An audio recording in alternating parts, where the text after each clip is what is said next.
en situation irrégulière. Une nouvelle affaire d'interdiction du voile dans un établissement privé religieux. Le collège Saint-Gabriel de Thiès a fermé ses portes à plusieurs élèves voilés ce matin. Après l'intervention de l'inspection d'académie, tout est rentré dans l'ordre. Nous irons à Goudiri, dans la région de Tambacounda, où de fortes pluies se sont abattues sur la zone. Des pluies de contre-saison, nous expliquera le chef du service météo.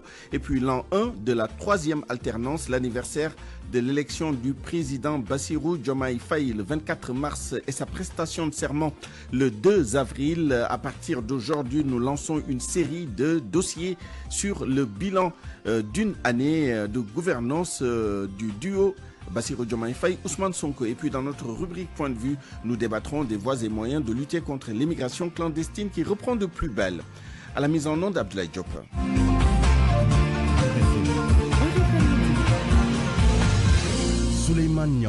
Je vous le disais dans les titres, cette collision entre deux pirogues au large de Kafountine. 2 pêcheurs sont portés disparus et les recherches entamées hier n'ont rien donné. Elles ont repris ce matin. Tous les 2 pêcheurs avaient sauté par-dessus bord pour échapper à la collision qui était inévitable. Je vous propose d'entendre Abdoulaye Demba, le président du comité local de pêche artisanale de Kafountine, au micro de Lamine Ba. C'est une pirogue qui revenait de la pêche, des grandes pirogues de fil à tourner qui revenaient de la pêche. L'autre pirogue, les moyennes pirogues là, qui font la pêche à l'Itmalos et la Sardinelle, lui préparait pour aller. Maintenant, en partant, le capitaine de la petite pirogue, là où il y a eu les morts là, lui, il a reçu un appel de téléphone. Il s'est accroché tellement à son téléphone en oubliant qu'il a mis son moteur d'embarcation en marche. Alors, dans la vitesse, les pêcheurs qui étaient à la tête de la pirogue, quand ils ont vu que la pirogue va à l'encontre, en sens contraire, pour tamponner, croiser l'autre pirogue, et il y aura des problèmes. Même ceux qui étaient au rivage là, ils ont crié. C'est très né, tirer son attention, mais dommage, lui, toujours c'est le téléphone. Alors, les pêcheurs ont choisi sauter, plonger dans l'eau pour se sécuriser, parce que collision, des fois, c'est grave, c'est plus que grave. Alors, la façon que les 2 pêcheurs ont plongé dans l'eau pour trouver refuge et échapper à cette collision, c'est comme ça qu'ils sont disparus jusqu'à l'heure où nous parlons. Personne n'est remonté en surface. Est-ce qu'il y a des recherches pour le retrouver? Effectivement, le fait pas. En tant que personne morale, alors je vais comme ça tout de suite, parce que hier on a lancé recette, rien. Mais tout de suite, je vais dans les ballons là-bas, aller emprunter des filets de chaîne de plage là. Ça, on va faire un rayon et tirer. Parce que comme la roue a baissé, j'ai espoir que les corps ne vont pas bouger. Restons en mer pour parler à Fatick de quelques 550 candidats à l'immigration irrégulière interpellés vendredi dans les îles du Saloum, précisément dans le ballon de Bassar. 241 ont été acheminés à la brigade de Foundiougne et le reste à la brigade de gendarmerie de Joal. Le maire de Dionewar, parmi les personnes arrêtées, les îles du Saloum, toujours au point de départ prisé des migrants. Les habitants s'en désolent et appellent à une surveillance accrue. Le phénomène décime les jeunes, selon eux. Aminata Goudiaby. À Bassoul et sur l'île de Bassar, le sujet est considéré comme tabou. Presque tout le monde refuse de se prononcer sur cette actualité qui implique leur localité. Des pirogues de près de 600 migrants clandestins interceptés vendredi dernier dans les ballons de Bassar.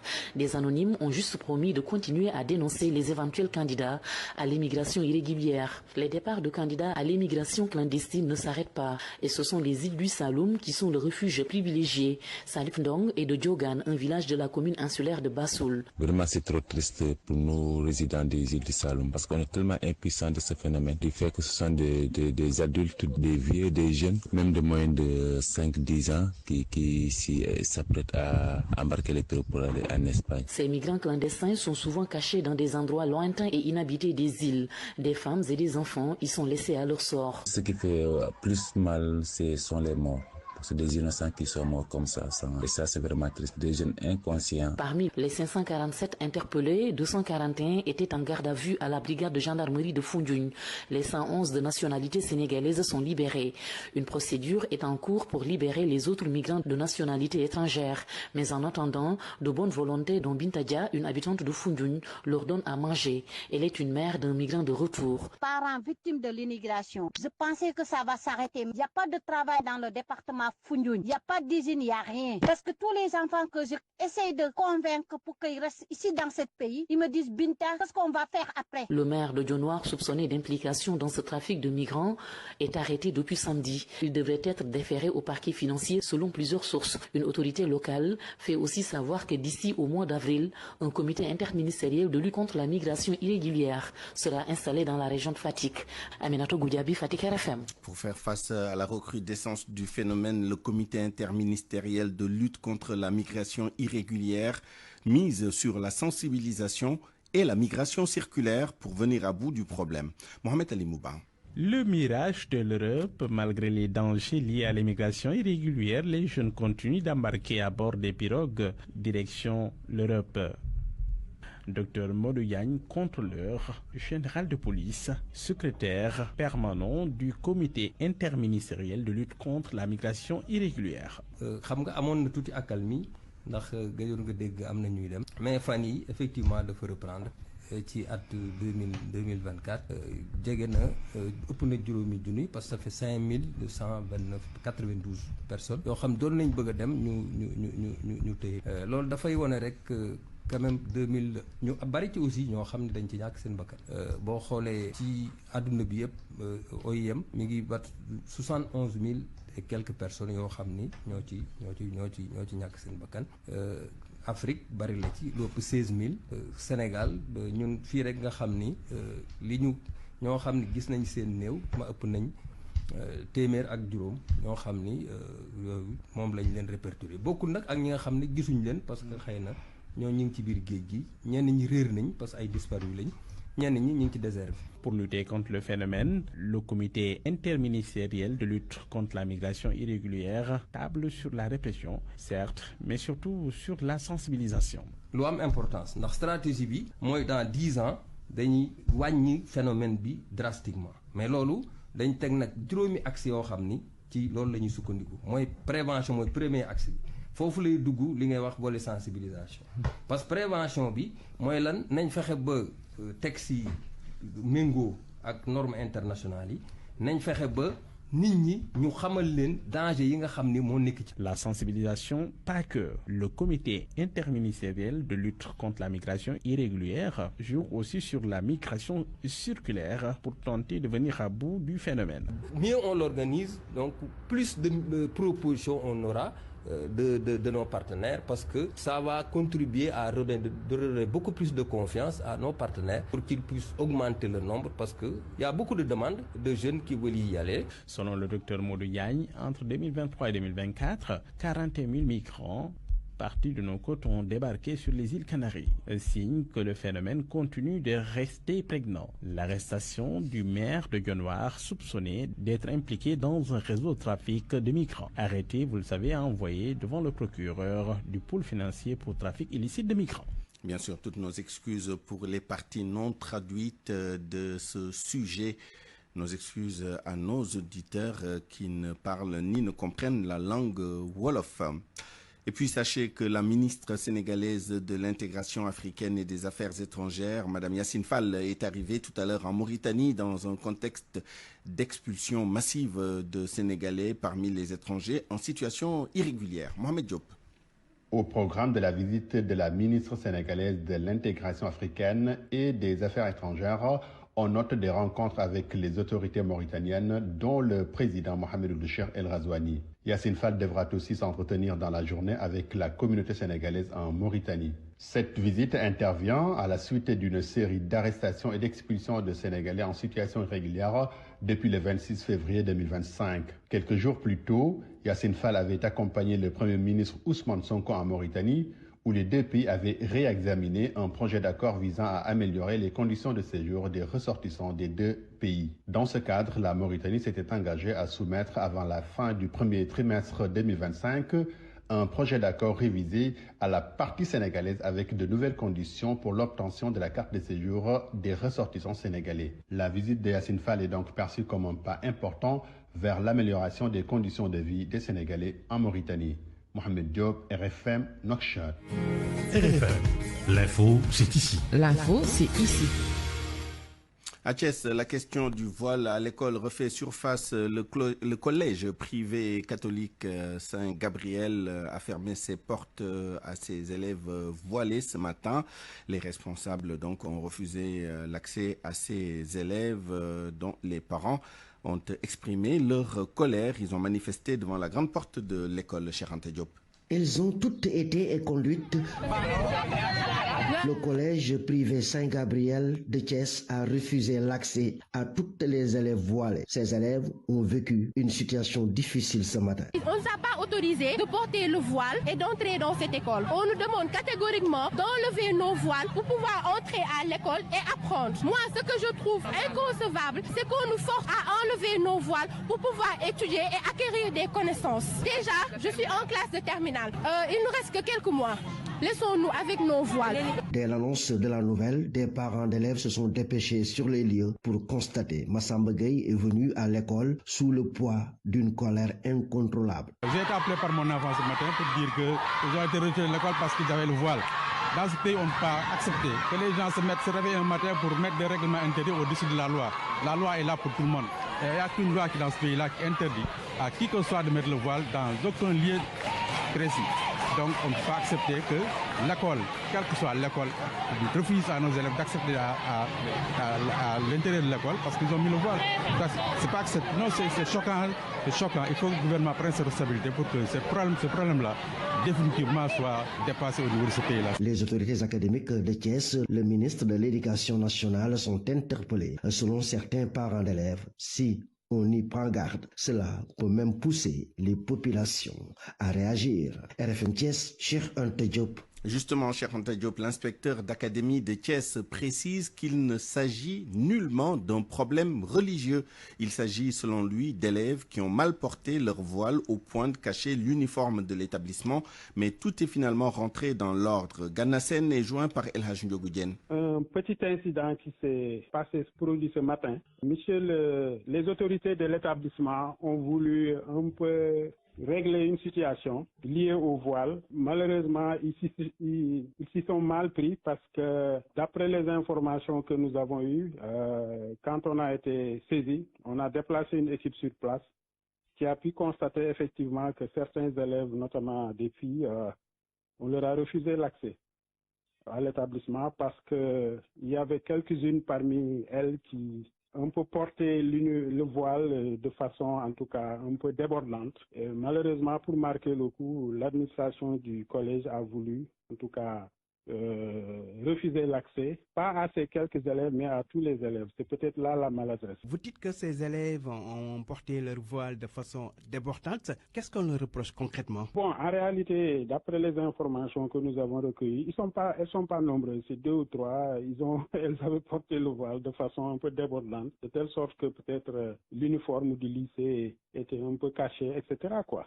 Maintenant, pour régler ce problème-là, peut-être la meilleure façon n'était pas d'interdire l'accès aux élèves, mais c'est peut-être de communiquer, de convoquer, de discuter avec les parents d'élèves, etc., pour que cette situation soit vraiment évitée, quoi. Nous avons pu entendre les élèves, etc., encore tous les membres de la communauté éducative, et c'est ça ce que nous avons reçu comme information. Chacun, en ce qui le concerne, doit travailler vraiment à renforcer davantage cette situation sur laquelle Monsieur le Premier ministre, Monsieur le ministre de l'Éducation nationale, vraiment, et Monsieur le ministre de l'Éducation nationale sont largement revenus. À 12h15, venons-en à cette augmentation de la taxe sur le tabac et l'alcool. Selon une note de service publiée il y a quelques jours par la Direction générale des douanes. Qu'en pensent les acteurs de la lutte contre le tabac? Une hausse qu'ils ont bien accueillie, mais ils estiment qu'elle aurait dû être plus significative. En plus, la décision a été prise sans aucune concertation avec les acteurs. Awambaye. 5% de hausse sur la taxe spécifique sur le tabac. C'est dans la loi de finances initiale de 2025. Le président de l'association Prévenir et membre fondateur de la Ligue sénégalaise contre le tabac, le docteur Abdelaziz Kassé, accueille de façon positive la mesure et dit pourquoi. Parce que toute augmentation de la taxation sur le tabac s'accompagne d'une diminution du nombre de fumeurs. Pourquoi? Parce que ceux qui n'ont pas assez de ressources, les jeunes et les pauvres, finissent par renoncer. Mais cette augmentation, pour avoir un effet significatif, doit être brutale et important. Donc selon vous, il fallait taper beaucoup plus fort? Absolument. Cette hausse donc devait être beaucoup plus importante selon le docteur Kassé qui s'explique. Le Sénégal a quand même la latitude et la possibilité, de par sa position, non pas seulement au sein de l'UEMOA, mais dans la CEDEAO, de faire des augmentations plus significatives. Parce qu'au niveau de l'UEMOA, il y a un plafond de taxation que nous avons dépassé. Mais au sein de l'UEMOA, la taxation, le plafond de taxation est de 125%. Donc, nous avons de la marge pour aller plus haut, plus fort, plus efficace. Amadou Moustapha Gueye, le président de la Ligue sénégalaise contre le tabac, l'ISTAP, approuve lui aussi la hausse mais déplore la non-implication des acteurs. C'est que le gouvernement ne se concerte pas avec les concernés de la société civile. Moi, je suis le premier responsable de la société civile qui lutte contre le tabac au Sénégal et je n'ai pas été associé à cela. Nous considérons que ça, ce n'est pas normal. Une augmentation des taxes va avoir un impact sur les recettes fiscales et les autorités sont invitées à orienter ces retombées dans le secteur de la santé pour la prise en charge des priorités, notamment la lutte contre les maladies non transmissibles dont le tabac constitue un des facteurs de risque. Immatriculation des mototaxis, le ministre des Transports tire un bilan satisfaisant sur 108 000 dossiers, 88 000 ont été validés.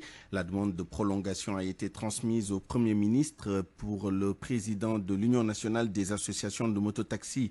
Au-delà de la prolongation, il faut des concertations pour régler définitivement les problèmes du secteur. Salimata Aou. Le délai de 3 mois arrivé à terme, le ministre des Transports annonce un taux de validation de 80%, l'équivalent de 4 fois plus de ce qui a été enrôlé en 2024.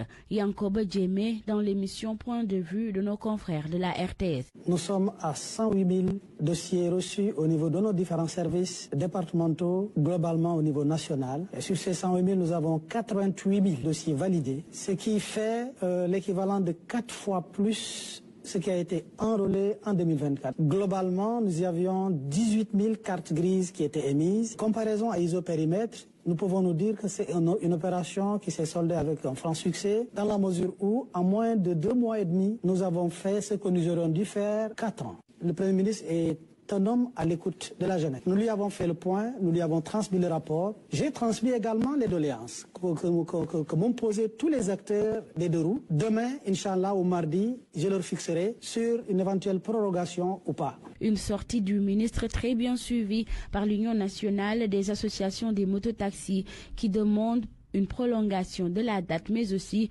une facilitation pour les documents à fournir. Ansoumana Bachi. Maintenant, les problèmes qu'on a vu à soulever, c'est les problèmes liés surtout au papier. À 80%, c'est les papiers. Les papiers liés au CMC, perte de CMC, photocopie CMC, non légalisée. Donc, c'est autant de facteurs qu'on doit vraiment revoir la démarche. On attend la réaction du Premier ministre pour la dérogation qu'on a demandée. Heureusement aussi pour nous, le ministre a dit que s'il y a dérogation, si délégation a, donc il va convoquer tous les acteurs. C'est ce que nous attendons. Des concertations vont se faire pour mieux organiser le secteur qui a fait preuve de bonne volonté, ce qui a conduit à ces chiffres, déclare le ministre Yankoba Djemé.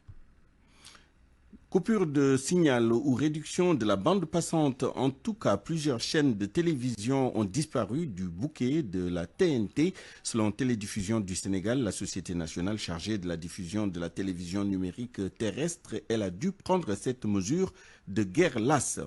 Inacceptable pour Alassane Samba Diop, le directeur général d'E-Media, et Mamadou Ibra Kane, le président du CEDEPS, dans ce dossier ficelé par Seydou Nourouba. Mamadou Ibra Kane, président du CEDEPS, refute la thèse de la réduction de la bande passante. Selon lui, il s'agit bien d'une coupure qui ne dit pas son nom. La bande passante ne permet pas la diffusion de ces télévisions et c'est en fait une coupure qui ne dit pas son nom. Quoi, la TDSA demande qu'elle ait coupé le signal des télévisions, c'est parce que simplement elle n'en a pas le droit. La loi ne lui permet pas de manière unilatérale de couper le signal des télévisions. Elle n'est chargée que de la diffusion.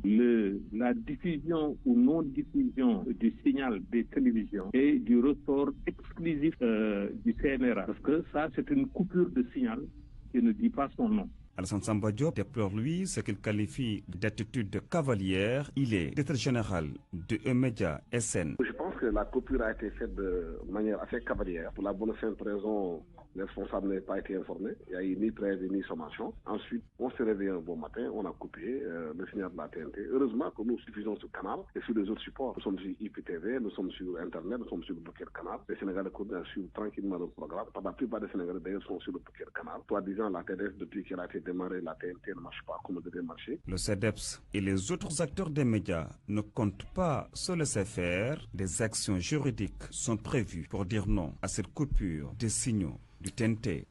Quant à Dr Aminata Sarr, la directrice générale de TDS, elle persiste et signe aucune chaîne n'a été coupée.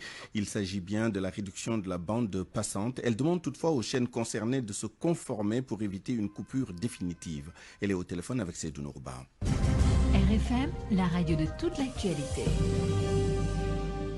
Dr Aminata Sarr que nous entendrons dans nos prochaines éditions. Le temps d'aller à Tambacounda pour parler de fortes pluies accompagnées d'orages qui se sont abattus dans la nuit d'hier dans certaines localités de la région, occasionnant des coupures d'électricité. Le chef du service de la météo à l'ANACIM de Tambacounda souligne que ces pluies sont hors saison. Philippe Auguste Moundorsen est avec Pape Ousseynou Diallo. Hier, nous avons enregistré quelques millimètres de pluie dans certaines localités de la région, notamment à Diallo-Koto et à Goudiri, où nous avons eu respectivement 0,5 mm et 5,3 mm.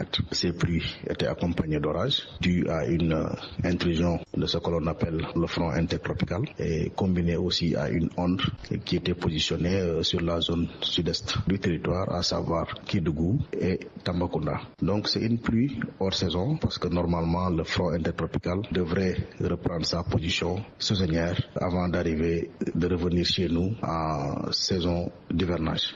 RFM. L'actualité internationale.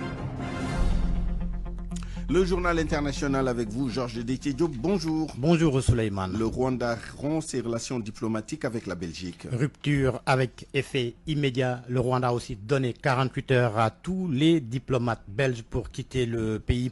Notification a été faite ce matin au gouvernement de la Belgique selon Kigali. La décision est liée aux tentatives jugées pitoyables de Bruxelles de maintenir ses illusions néocoloniales. Dans un communiqué, le ministère rwandais des Affaires étrangères accuse l'ex-puissance coloniale d'avoir pris parti pour Kinshasa bien avant et pendant le conflit en cours en République démocratique du Congo. La RDC et le mouvement armé M23 qui sont invités à des discussions en Angola. Discussions prévues demain mardi à Luanda, la capitale. Une initiative du président Joao Lourenço qui a appelé hier à un cessez-le-feu. C'est une décision qui intervient alors que la violence entre l'armée congolaise et les rebelles du M23 continue de faire des ravages dans les provinces du Nord et Sud Kivu. Lourenço a quant à lui demandé la cessation des hostilités à partir de minuit ce 18 mars dans le but de préparer le terrain pour des négociations de paix prévues à Luanda, en Angola. La situation reste toujours complexe et le gouvernement congolais n'a pas encore confirmé sa participation pour parler, tandis que le M23 a exprimé son soutien à l'initiative du président angolais. Les rebelles souhaitent que le président congolais s'engage publiquement dans des négociations directes. De son côté, le ministre rwandais des Affaires étrangères a fermement démenti les accusations selon lesquelles le Rwanda soutiendrait le M23, qualifiant les rapports des Nations Unies à ce sujet de fallacieux. Les pourparlers de paix à Luanda pourraient marquer un tournant décisif dans ce conflit qui dure depuis plus de 10 ans.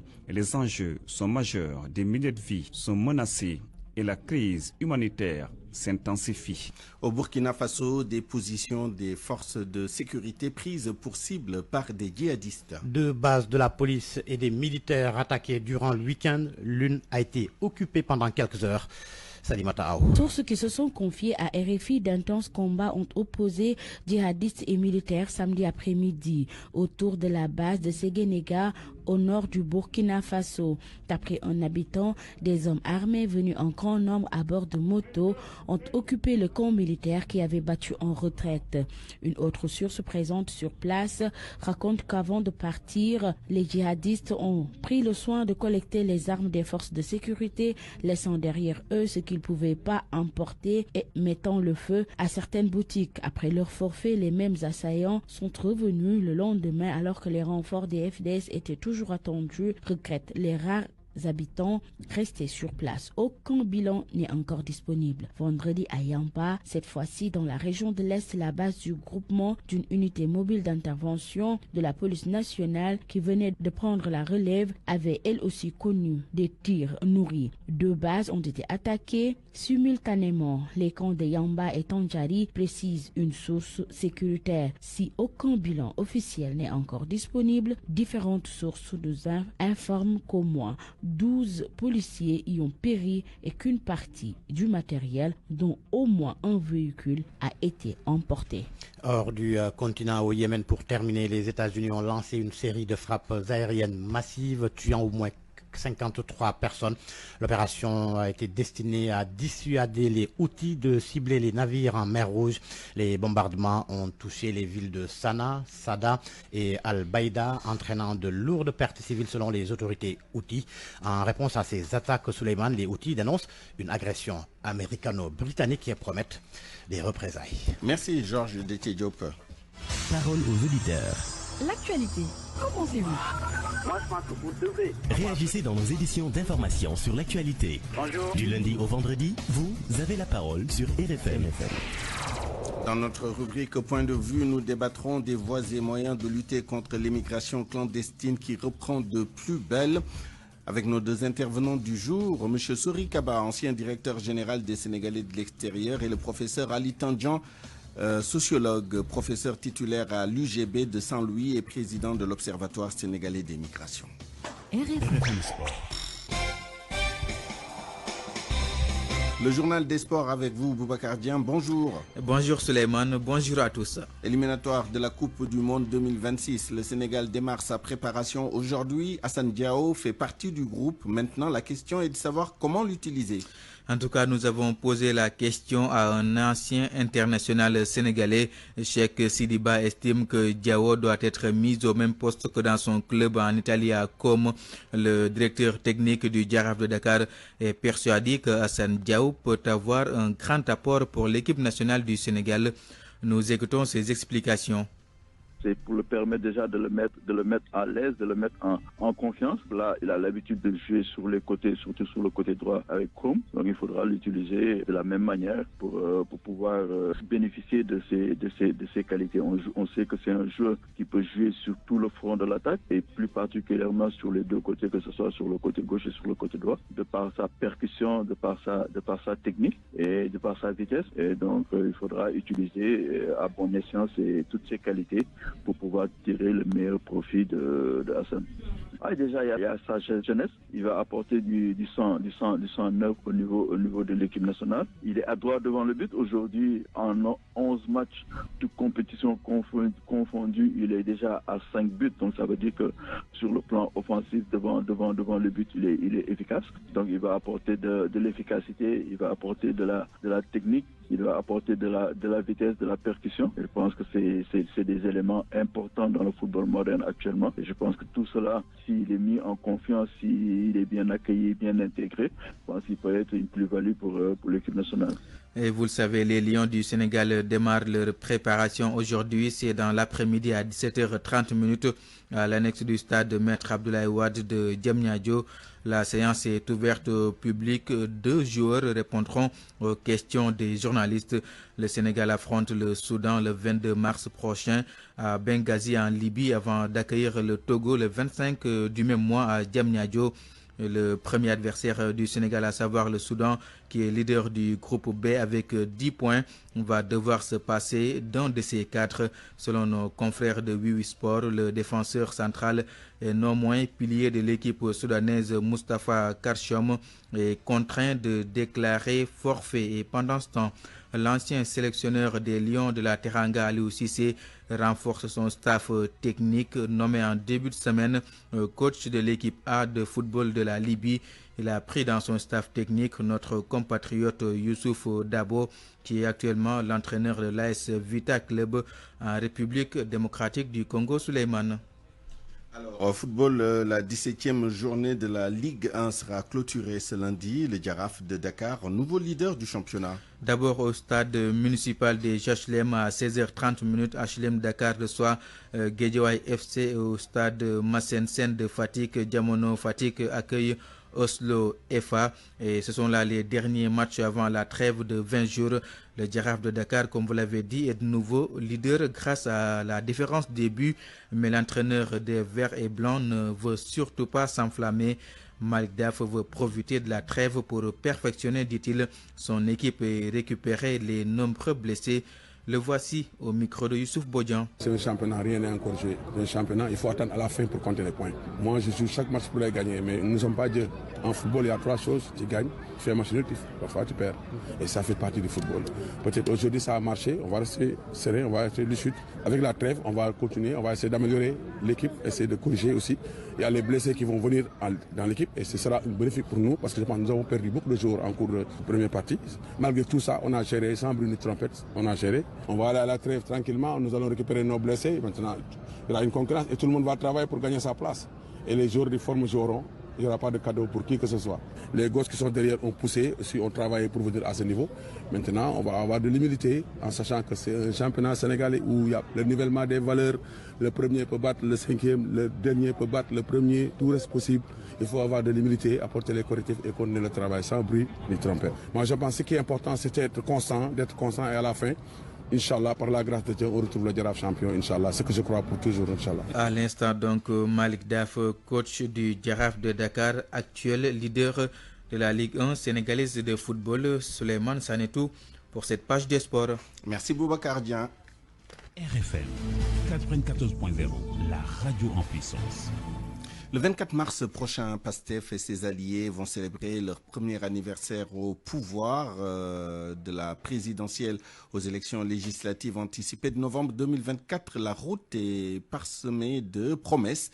Flashback sur quelques promesses de campagne les plus phares. Anna Rocha.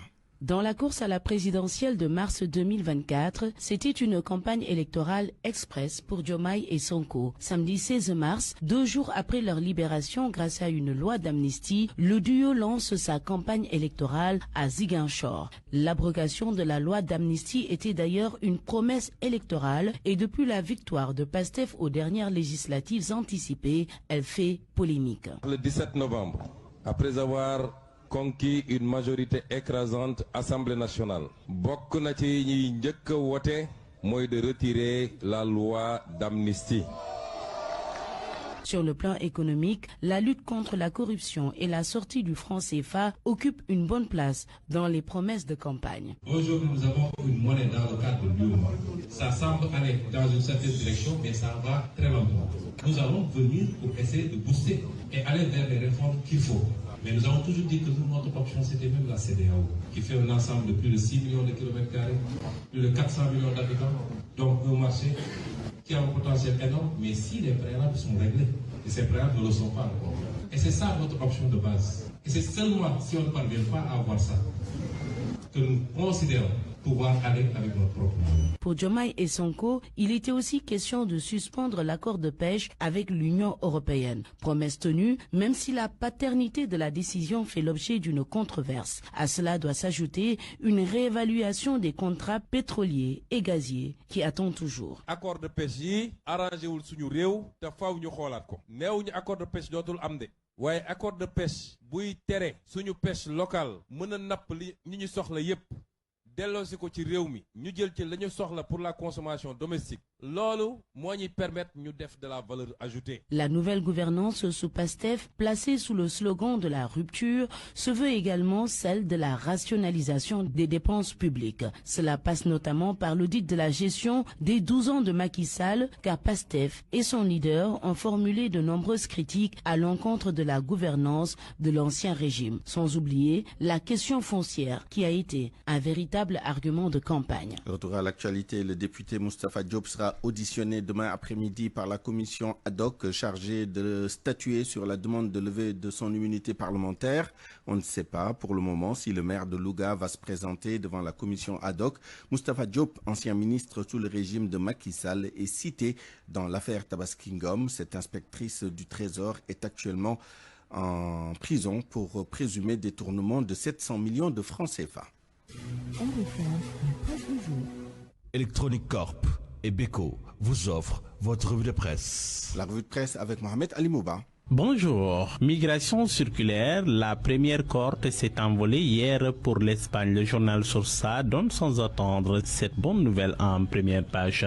Le confrère relève avec la migration circulaire liant le Sénégal à l'Espagne, une première cohorte de saisonniers a quitté Dakar hier, soit 9 femmes et 8 hommes qui vont travailler dans la production de fraises. Ibrahima Dione, conseiller technique au secrétariat d'État au Sénégalais de l'extérieur, confie, après avoir respecté leur durée légale de séjour, ils sont entrés au Sénégal. C'est l'entreprise qui a fait appel à eux après l'ouverture de la présente campagne. Après le dernier appel à candidature, les services du secrétariat d'État ont reçu 47 000 demandes avec peu de sélection. Au-delà de 101 saisonniers de la campagne 2024, 270 nouveaux candidats, soit 371 travailleurs agricoles ont été sélectionnés et déjà contactés. Le confrère note que la procédure d'obtention de visa est en cours et leur départ est prévu pour avril ou mai.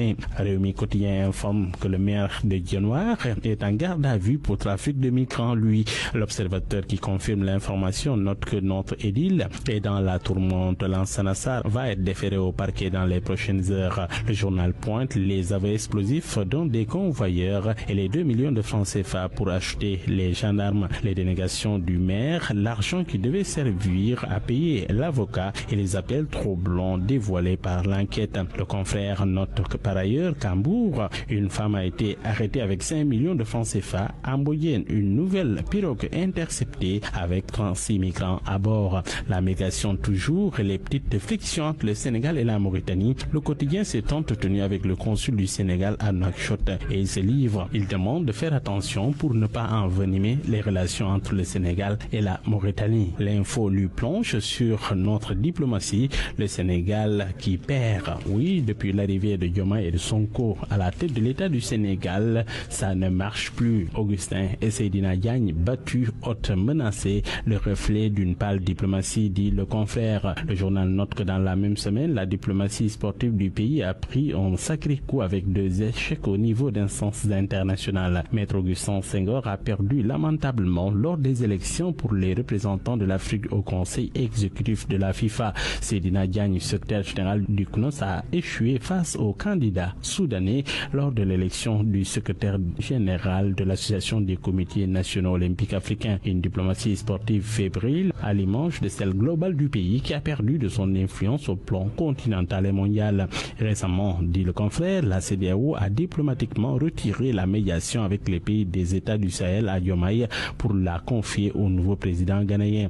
La candidature d'Amadou Hott à la présidence de la BAD, le virage à ne pas rater pour redorer le blason de la diplomatie sénégalaise, énonce textuellement la publication. À la une du journal LAS, gestion opaque au port Afrique, pesage, tracasserie routière, les transporteurs menacent de bloquer le port autonome de Dakar.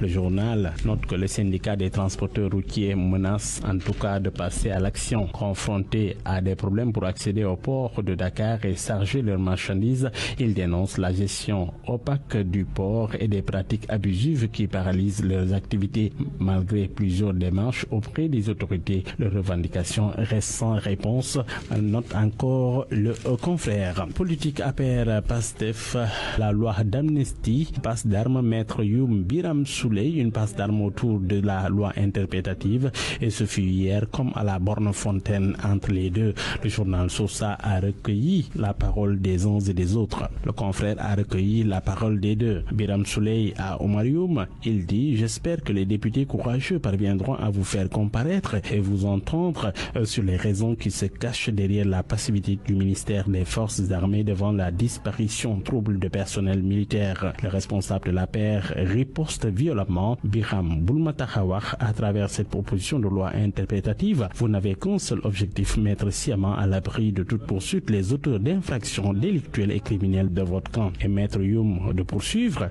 les criminels de sang doivent faire face à leurs crimes, mais tous les criminels et de tous les bords, et qu'importe la motivation. Fin de citation. Titre du quotidien: Maître Youm solde ses comptes avec Biram Souley. Tribune relève lui que PASTEF se précipite pour réécrire et faire passer la loi d'amnistie, mais il oublie ses autres engagements sur la criminalité de l'homosexualité. Le journal note à ce niveau: il y a deux propositions de loi qui dorment encore dans les tiroirs du président de l'Assemblée nationale, El Malik Ndiaye. Ababakar Mboup de Samayikoyi, aux abonnés absents depuis l'arrivée du nouveau régime, refait surface.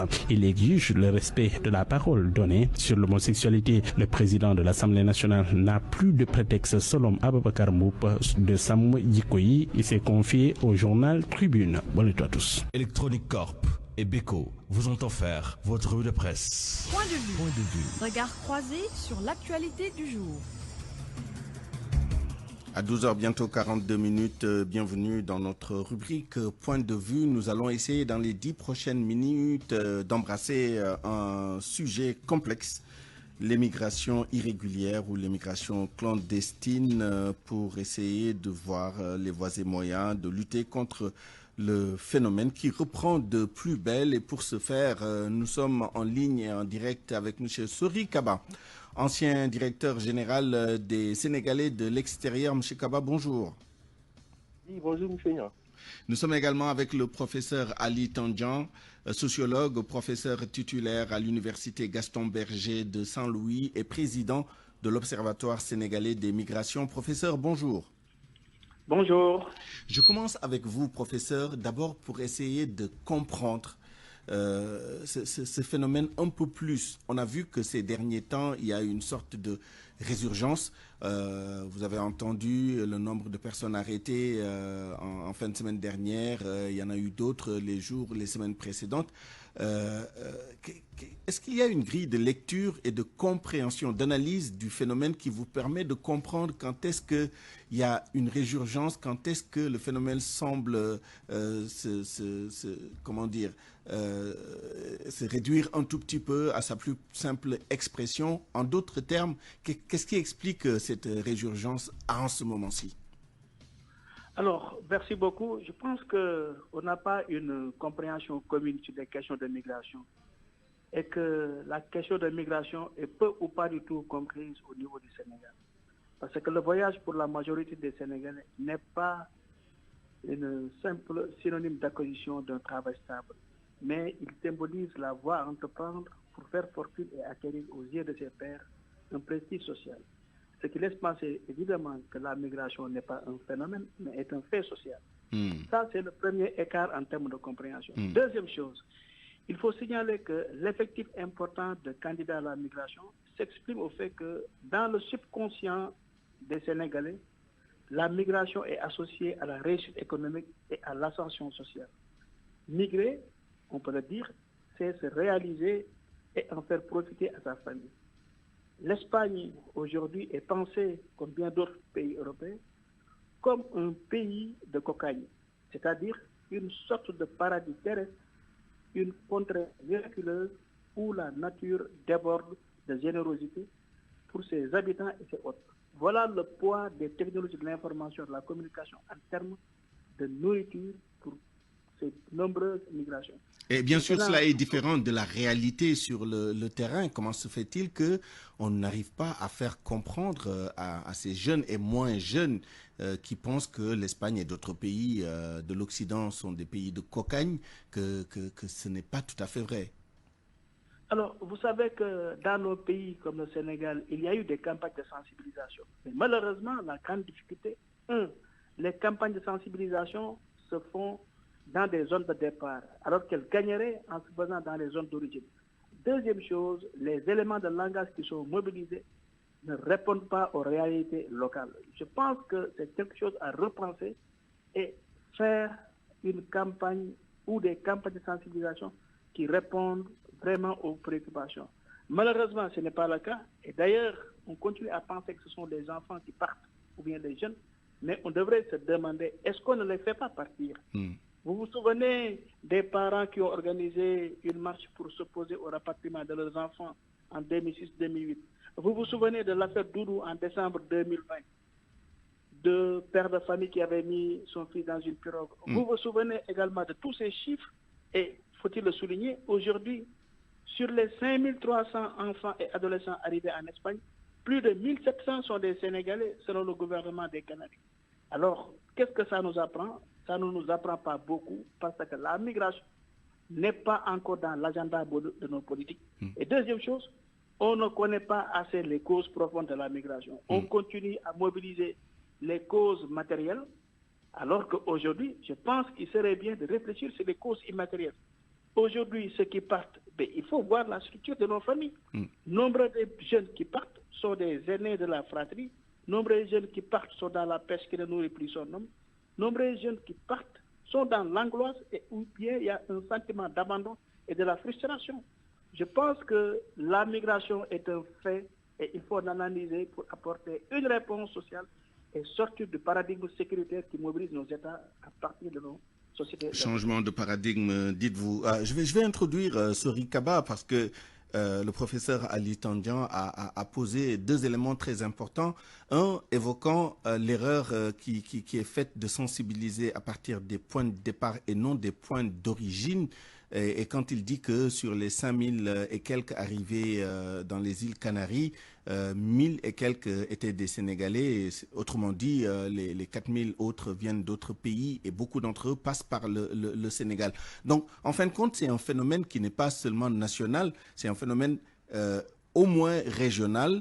Et il s'ajoute à ce contexte le fait que la Mauritanie est en train d'expulser des étrangers d'origine, en situation irrégulière, dont des Sénégalais, d'où le déplacement d'ailleurs de la ministre des Affaires étrangères aujourd'hui en Mauritanie.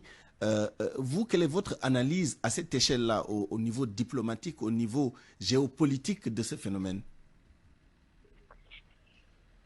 Merci beaucoup, monsieur Niang. Je salue le professeur Tandian et voudrais également m'excuser un peu de la qualité de ma voix enrhumée. On vous entend très bien, heureusement. Voilà. Donc, pour répondre à votre question, je pense que récemment, dans la même émission, j'avais attiré l'attention pour dire que j'aurais souhaité tous mes voeux que la migration soit un enjeu de diplomatie. Oui. Au même moment où on discute du gaz et du pétrole avec nos autres partenaires, les autres pays au développement, comme c'est le cas de la Mauritanie, que nous puissions également aborder cette question-là en tant que telle et non pas l'aborder à la périphérie. C'est pourquoi je partage quelque part le point de vue du professeur quand il dit que les questions migratoires ne sont pas encore dans l'agenda de nos politiques. Il peut y être, mais la place qu'il occupe ou la place qu'elle doit occuper de mon point de vue ne l'est pas encore. La preuve, aujourd'hui, vous avez parlé du ministre des Affaires étrangères, notamment appelé ministère de l'intégration économique africaine et des Affaires étrangères. Le vocable même de Sénégal l'extérieur n'y est plus. Là, on est en train de changer d'orientation et de cap. Même s'il y a un secrétariat d'État quand même dédié aux Sénégalais de l'extérieur. Secrétariat d'État dédié au Sénégal de l'extérieur et il y avait une direction générale qui est devenue une direction simple. Elle n'est plus direction générale. Ça veut dire que l'orientation en termes de stratégie a changé avec les nouvelles autorités. L'importance qu'occupent les questions de migration, qui doit être de mon point de vue un enjeu de diplomatie, il faudrait qu'elle le soit. Parce qu'aujourd'hui, on ne peut plus continuer à subir ce qui se fait par ailleurs. Nous devons nous-mêmes prendre nos responsabilités, nos initiatives, ériger la migration dans les enjeux de politique, que nous puissions le mettre au cœur de l'agenda du gouvernement. Au-delà de la stratégie qui est mise en place, vous estimez que ce n'est pas suffisant, il n'y a pas de politique, disons, qui accorde la priorité qu'elle mérite à cette question-là? Non, mais bien évidemment, parce que vous savez, nous, on a l'habitude de traiter la question diplomatique comme une question qui concerne directement le président de la République. Effectivement, c'est un domaine réservé du chef de l'État, la diplomatie de manière générale. En y incluant la migration devient également un enjeu pour le président de la République et pas un autre. Et du coup, on fonctionne sur instruction du président de la République pour traiter des questions de migration. Maintenant, la question est de faire de sorte que tous les ministères qui doivent être impliqués en interministère puissent aborder cette question-là comme un enjeu national. On vous a bien compris. De ce point de vue, voilà, tous ceux qui y travaillent pourront être associés dans cette démarche globale. Une approche interministérielle et une priorité accordée à cette question. Voilà. Il ne nous reste qu'une minute malheureusement. Je vais vous donner à chacun peut-être 30 secondes pour répondre rapidement à une question. Professeur Tandian, sur cette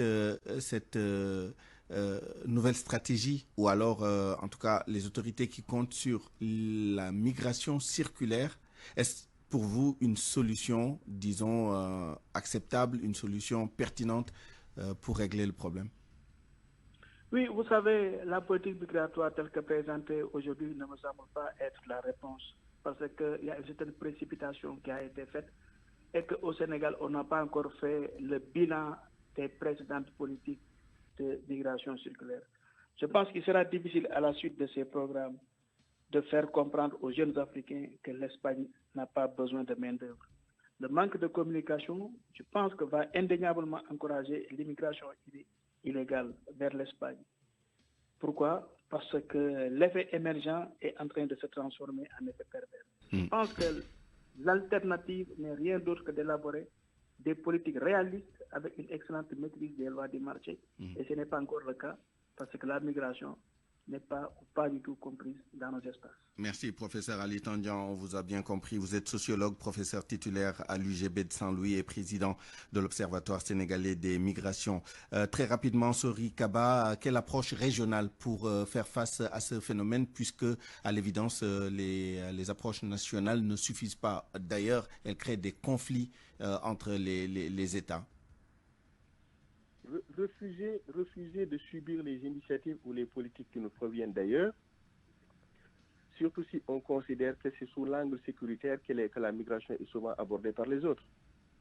Et que nous, à notre niveau, nous devons l'aborder autrement. Mais pour l'aborder autrement, faudrait-il, comme je l'ai dit tout à l'heure, que tous ceux qui y travaillent puissent autour d'une même table, dans un cadre institutionnalisé, normalisé, puissent discuter de cette problématique-là, et que les solutions durables et non pas les solutions conjoncturelles puissent être préconisées. Merci. Merci Sori Kaba, ancien directeur général des Sénégalais de l'extérieur. On vous retrouvera tous les deux dans la version Wolof de ce débat. C'est la fin de cette édition à 12h54. Je vous remercie de l'avoir suivi. Merci à toute l'équipe qui m'a aidé à la préparer et à vous la présenter. El Hadj Ndiogou Diène à la rédaction en chef, à la réalisation Mamas Toukan, à la mise en onde Abdoulaye Diop, à la production Alioune Ba. À 13h, retrouvez El Hadj Ndiogou Diène pour le grand journal en Wolof. Excellente suite des programmes sur la RFM. Au revoir.